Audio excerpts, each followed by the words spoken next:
चले आगे हो ना यार। आ गई हूँ। थोड़ा सा ये किधर जा रहा है? यही साइड वाली खींचो। जब ये ट्रैक पे चलेगा ना फिर आगे चले जाना, ठीक है।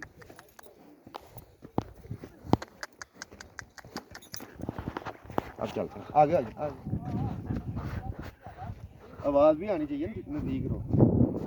दबाया बटन को? दबाया हुआ। अस्सलाम वालेकुम दोस्तों, अभी हम ज़िला बाग में कश्मीर में हैं और इधर एक चोटी है, गंगा चोटी, बहुत हाइट पे है। बड़ी मुश्किल से बाइक्स हमारी ऊपर पहुंची है। मेरी तरफ आ रही है। बड़ी मुश्किल से हम ऊपर आए हैं इसके, और इसके आगे जो ना घोड़ों पे बैठ के हम जा रहे हैं गंगा चोटी के ऊपर।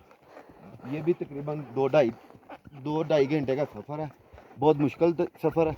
और हम घोड़े पे बैठ के जा रहे हैं। दूसरे दोस्त आगे निकल गए हैं, मेरा घोड़ा ज़रा कमज़ोर है और अभी हम पीछे हैं, तो जा रहे हैं। दुआ करना खैरियत से हमारा सफ़र गुजरे। बड़ी मेहरबानी दोस्तों। बंद कर इसी रेड बटन को। सुबह खोल दोगी? अब पकड़ ले इसको। ये पकड़ी रख, जेब में डाल ले। बंद कर लेना।